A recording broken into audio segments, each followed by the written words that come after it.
Garoppolo scrambling again, and he finds his guy, George Kittle. No surprise there for a 7-yard score. But Sam, how in the world, of all guys, anybody but George Kittle, you can't. Man, oh man, how does he get open in that situation? You'd think they'd know that was coming. Under 2 minutes left. Garoppolo, an 18-yard pickup and a first down right there. Yeah, Garoppolo was amazing, especially on these two back-to-back 3rd and 16, Sam. Yeah, especially after a sack, too. But here, right here, the deep ball to a wide-open Emmanuel Sanders for a huge 46-yard gain. How does that happen, right? Yeah, I'm still trying to. I've coached 30 years. I still have no idea what coverage that was. Final seconds of the game. Robbie Gould to win it for the 49ers, puts it through the uprights for the game-winning field goal. Niners go on to win this one 34-31, but after the game, Jalen Ramsey was asked about that blown coverage at the end of the game. It wasn't me and Eric. E-Dub was on the other side. It was Rap.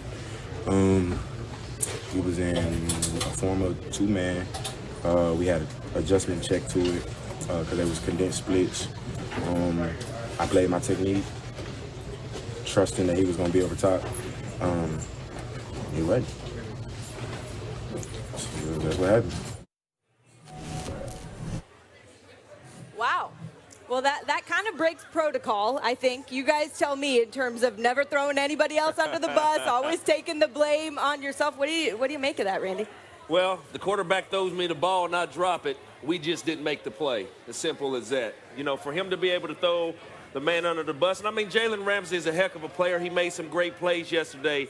But for him to be able, you've seen the play, the safety was outside the numbers, and I agree with him. He was supposed to be over the top.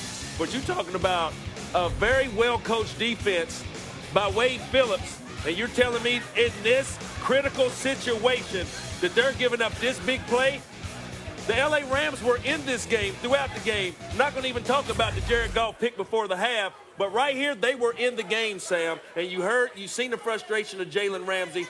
Regardless of who was in fault, they didn't make the play, and they're going home for the year. I know all about if that's what it was, a 2-man combination thing. His technique, one thing Jalen's dead right about, his technique was awful because they're running what we call a slice fist, meaning you're going to start from an outside leverage, get your hands on them, and then get back to an inside trail, all right? Jalen never even touched the guy off the line. Rapp ends up playing over the top. He's supposed to be deep and outside, thinking that Jalen's going to be trailing the thing inside, right, making the ball get elevated. Well, guess what? Jalen wasn't there. So Rapp's trying, if he's a young player, he's going to do exactly what you tell him to, outside and deep. Well, guess what?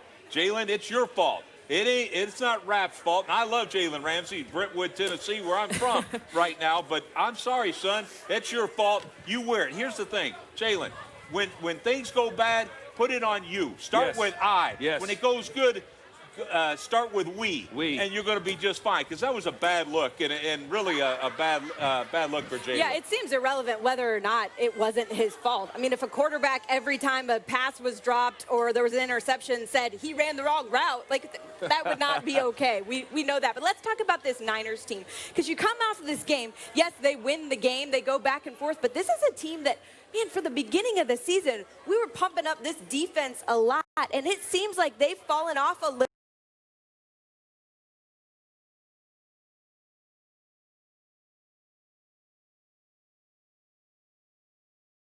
bit in this one. I mean, are you concerned going into the playoffs about the Niners defense? Well, I'm highly concerned about them because of all the noise that they created up front, all the respectable noise that they created up front by all those first-round picks. Yes, they've been hobbled by injuries, but when you look at the end of the month of December, going into the postseason, that's when you're supposed to play your best. Yes, they were able to squeeze out a victory yesterday, but I think going down the line for them, third down is big, and them not being able to get back to the quarterback in critical situations where we're used to seeing the 49ers do it, that might hinder him in the postseason. You know, like I still believe in this football team. I think they're so talented, especially on defense, but you're right. The numbers are absolutely scary. The beginning first half of the season, man, they look like, you know, our old Raven days. Defense. Yeah, but it shows you how good those Ravens were and things, because this defense is not close to that. And really, they've been really vulnerable these last games, giving up a ton of points.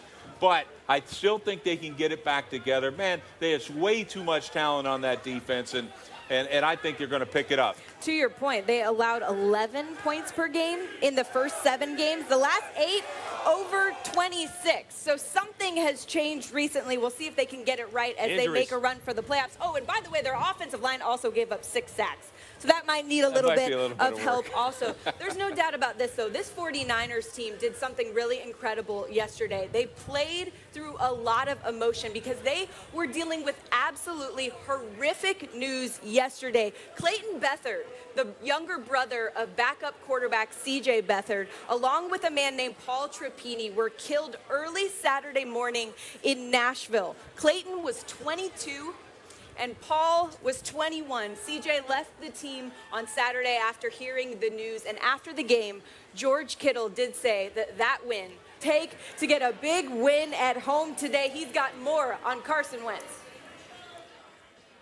You know, SB, Carson Wentz has not shied away from the moment one bit this week. Players and coaches all told me he led by example. He led by understanding just what's at stake in this football game and told the team, bottom line is it's all about the team. And that's what Doug Peterson said. He led by example, and he led the team collectively this week. And in the last 2 games, what has worked for this offense is real clear.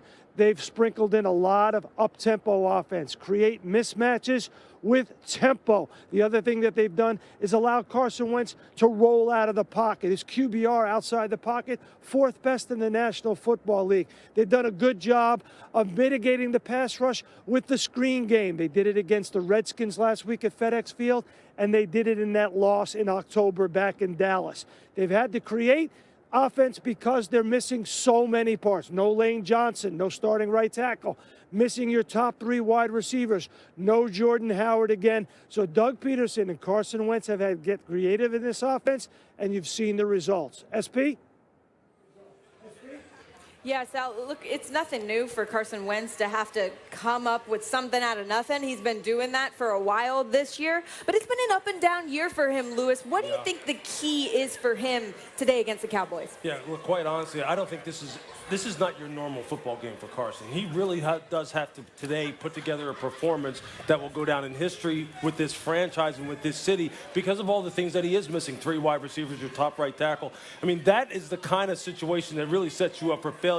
And for him to pull out this game means Carson has to live up to all of the expectations that people have put on him, and that means he's going to have to make everyone else better around him. And he's been doing that over the past couple of weeks. He looks like the MVP now that I thought he would be before the season started. And when you look at this throw right here against the Washington Redskins to Miles Sanders, look, this throw is flat out ridiculous. Yes. Look at this ball go on a rope past 3 defenders right there in the corner of the end zone. Wow. There's maybe one other quarterback in the NFL who can do that.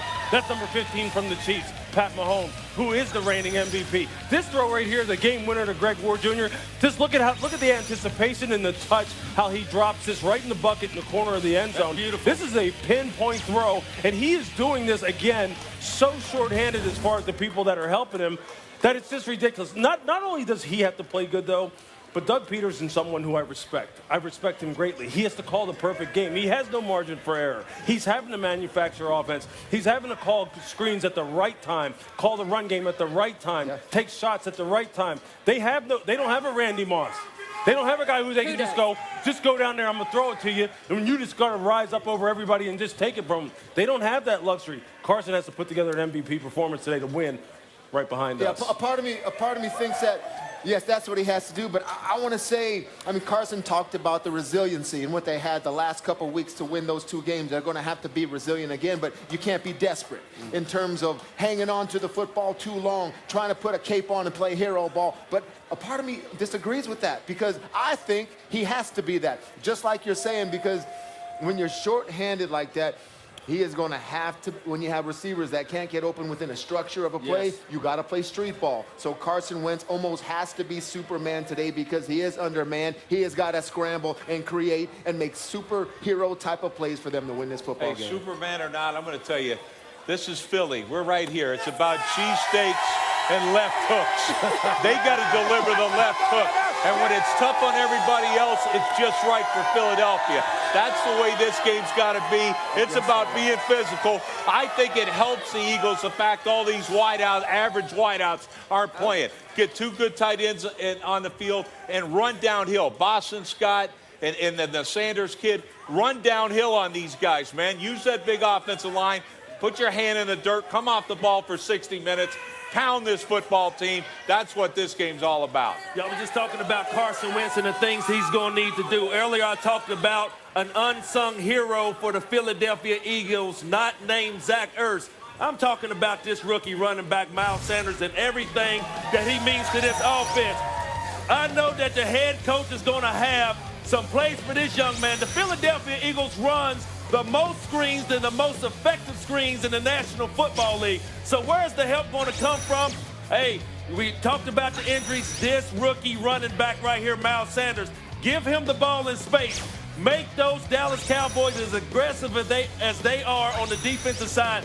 Make them tackle in space, because you get this ball in this young man's hands, this young man has a point to prove. He's been proving all his critics right this year, but get him the ball in the screen game. That's where he's most effective. Yeah, you know, that screen works so well because of Kelsey, the center. He's probably the most athletic center in football, and we know all that screens. Teddy, you and I, we know for sure, Lewis, about, man, defending those screens. When you got an athlete at center, it makes that screens work. Yeah, real quick, from the Dallas Cowboy defensive perspective, those screens, Sean Lee, a linebacker, does a great job of playing the screen. Going to need him this week. Except, I mean, a lot of the screen games we've seen against the Cowboys have worked this year. They've allowed the second most yards against screen plays in the league this year. So that could be an element to watch for today when they try and get this offense going against that Cowboys defense. Okay, it is time for a very special edition of You Got Moss. Randy, this one is all about this Cowboys-Eagles rivalry, the top catches throughout history. You ready for it? I'm ready, and I hope the city of Brother Love is ready too.